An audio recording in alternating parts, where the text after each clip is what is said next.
All right, Shalom. Shalom. Shalom. This is Brother Kashakwala. This With is the brother Zakaria. Zakaria from the GMS Atlanta Church. We want to give our praises to Yahweh, Ba'ashem, Yahweh Shai, Ba'ashem, Rakah Quadash. Give double honors to the apostles and elders of Great Millstone who rule well. Peace, love, salutation to the elect 144 first fruit. And peace, love, and salutation to the sincere Akim out there pushing this word without truth and sincerity. And to the sincere Aqua. Shalom. Shalom. All right. We wanted to get into a lesson before we head out to camp about being an example, because you got to be, especially in these times now, a lot of fruit is going to come. Yahweh Shem Yahushai is going to send a lot of fruit our way. It's like, where else are the peaceful multitudes going to come from? You know what I'm saying? You got to be ready to take on 100,000, 5,000 people. And that day's coming real soon because we're going to start doing miracles real soon. All right? You can see the way time is speeding up and how the earth is, and the people of the earth, how things are shaping out. So we got to be ready for these types of things and be a good example. So we're going to jump right into it. All right, this is 1 Timothy 4:12. Let no man despise thy youth, but be thou an example of the believers in word and conversation and charity and spirit and faith and purity. That's right. So we have to be an example to those people in that day, okay?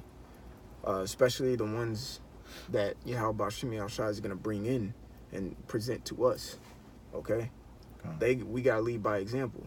Because in that day, there ain't going to be no internet to look things up. We are going to be their unicorn. We are going to have to have the answers for them. We are going to have to tell them about Yahweh Shem Yahushai and the Spirit. That we are going to be the ones that people go to. You know what I'm saying? You reread that. 1 Timothy 4:12. Let no man despise thy youth, but be thou an example of the believers in word and conversation and charity and spirit and faith and purity. Get Peter, I think 2 Peter 3. 2 Peter 3. Yeah. Because it said in there, let me see if I can just find it. It said in their conversation, if I'm not mistaken.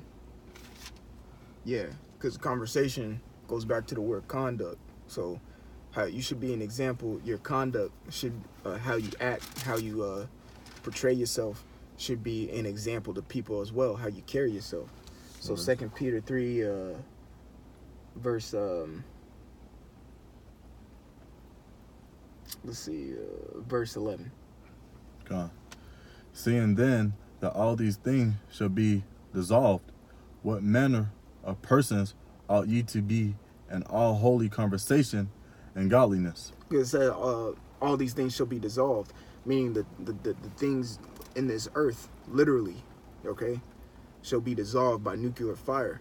So knowing that this is going to come, what manner of person ought you to be in all holy conversation, on all separate, conversation, separate conduct. You shouldn't be conducting yourself like how these heathens and these 2/3 are conducting themselves out in this world, because they don't know, they have no clue about what's to happen to their world.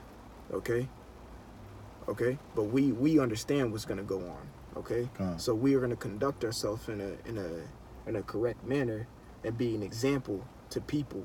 Okay, just showing strictly off of our conduct. You got something? What's the verse on wisdom and knowledge shall be? Yep, Isaiah, I think 33:6, if you want to get it. Yeah. Wisdom and knowledge should be a stability at time and the strength of salvation. Isaiah, which one again? 33. 33. And 6. This is Isaiah 33:6. And wisdom and knowledge shall be the stability of thy times and strength of salvation. The fear of the Lord is his treasure. That's right, man. And that scripture is brought out from every camp across the entire earth, man, because that's a heavy scripture. You know? Because like you said, in those times, we're gonna have to fight our own battle through Yahweh Shem Yahushai. And we're gonna have great multitudes of people following us. That's right. So we have to be on point and in spirit. That's why we got this period of grace, or this liberty. And what we're gonna do with this liberty is increasing this knowledge. Okay? Increasing this knowledge, the riches of his goodness, like it says in Romans chapter 2, you know, which is the knowledge, wisdom, and understanding. Yet we know about it. So what are we gonna do about it? We're gonna let it cultivate. And in that day, we're gonna be an example to them who come to us. Can I move on? Finish this. Yeah, you can finish that and then get Philippians 3 and 17. All right, this is 1 Timothy 4 and 13. Till I come, give attendance to reading, to exhortation, to doctrine. Neglect not the gift that is in thee, which was given thee by prophecy, with the laying on of the hands of the prosperity. So like that's prosperity. Yes. Prosperity. Meditate upon these things. Give thyself wholly to them, that they profiting may appear to all. That's right. You know, neglect not the gift, man. So what you got, like it says in I want to say Revelation, what you have, hold fast till I come. All right. So neglect not your gift. Hold on to this truth. Okay, and don't let it go to the wayside. Don't forsake it. Okay. Get Philippians 3 and 17, and then hold Timothy though, because we're gonna go back because there's some points that we gotta make in that. You said Philippians what? 3 and 17.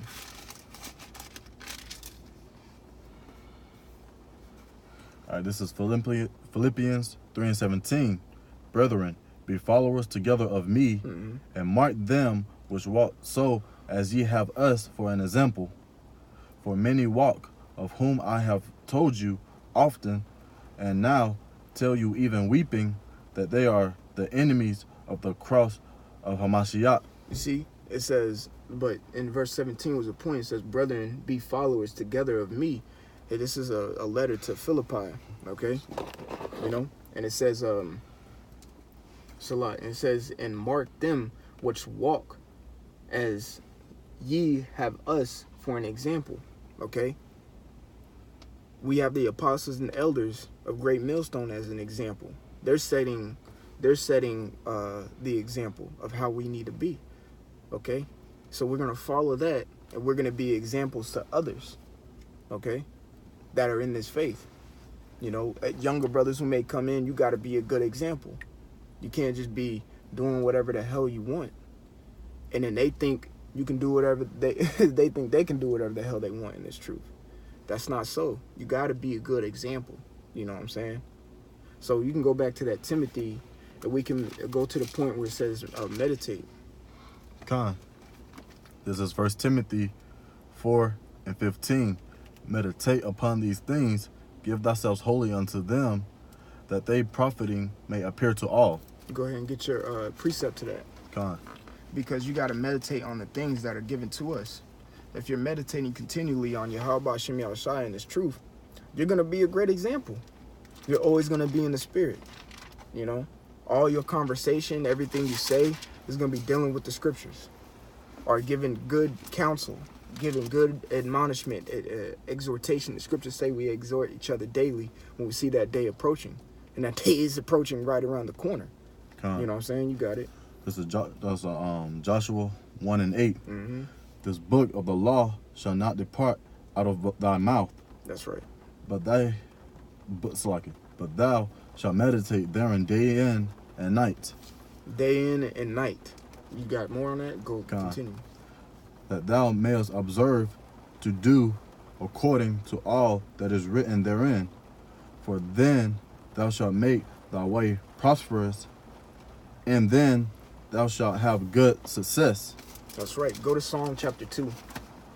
Psalm chapter 2. Yep. Psalm chapter 2, and let's see. It should be Psalm chapter 1. Oh yeah, here it is. Yeah. Yeah. This is Psalms chapter 1 and 2. But his delight is in the law of the Lord, and in his law doth he meditate day and night. It's that simple. You're always gonna be meditating on this thing. Okay? Now I'm going to get one more scripture on meditation. All right? This is Sirach, chapter 6, verse 37. Let thy mind be upon the ordinances of the Lord, and meditate continually in his commandments. He shall establish thine heart, and give thee wisdom at thine own desire. And wisdom is was it? Isaiah 33 and 6. Wisdom and knowledge should be the stability of our time. So if you continually meditating on this thing and have it on your countenance, well, not your countenance, in your la'ab, or your heart, which means mind, then you always going to be in the spirit. You're going to be setting a good example, man. You know, and at your last, he'll give you that wisdom to get through certain things. And just to add on to it, when I first got into the camp, I was looking up to older brothers, and they was giving me that good example. That's right. And that good example was making sure we laboring day in and day out. You know, as me and Coach Cole was talking earlier, you know, the brotherhood. That's right. And I just wanted to, you know, speak on that. This is Sirach chapter 39 and 1. But he that giveth his mind to the law of the Most High, and is occupied in the meditation thereof, will seek out the wisdom of all the ancient, and be occupied in the prophecy. Okay? He'll seek out the wisdom. And where's wisdom come from? The Lord. These scriptures. Yeah, that was spiritual, because I was already bring that out. That's beautiful. You know what I'm saying? Sirach 1 and 1 tells you, I'm going to get it. It says, Sirach 1 and 1, all wisdom cometh from the Lord, and is with him forever. So if you meditating on the Lord, Yahweh Ba'ashem Yahushai, you're going to get the wisdom from the Lord. If you pray for wisdom, like it says in James 1 and 5, he'll give it to you liberally, and upbraideth not. Meaning like talking behind your back or whatnot. You just got to go to him, though. You got to meditate on his ordinances. Be occupied in prophecy. And then in turn, he'll give you the wisdom. And in turn, you'll be a good example to the ones around you. And the ones that are going to come, sent by Yahweh Ba'ashem Yahushai. Because, man, us Akim, man, we got a lot of people going to come under our wing, man. Through the spirit and power of Yahweh Ba'ashem Yahushai. That's about all I got, huh? You got anything? So, you know, this is just a quick lesson going into being a good example amongst the body right now. And when those people come in that day, man, because like I said, where else is the peaceful multitude going to come from? Who are they going to run to? You know, they're going to run to the men of the Lord, and we're going to usher them in. And that goes back to that light that we was talking about last night. That's right. That light that kindled inside of you. That's that right. Oil. Even when you read John, the first chapter, it speaks about John the Baptist being Elijah. He has to come, and he was going to pretty much introduce the light, which is Yahweh Shai. And those who have that light in them are going to accept Yahweh Shai. You know? That's simple. So we have to let our light shine amongst the people. You know, especially in that day, you know. So Revelation 7 comes to pass, man. You know, everything's prophecy. Everything's written. So that we just want to come with a, exhortation, because we're exhorting, giving inspiration and to the Akim out. You know what I'm saying? So we want to give all glory and honor and praise to Yahweh Ba'ashem, Yahweh Shai. Double honors to the apostles and elders, great millstone who rule well. Peace, love, salutation to the elect. 144 first fruit. Keep fighting, keep pushing. All hell's about to break loose. The chip is already here. Just keep in this thing, man. And be good examples. All right, shalom. Shalom.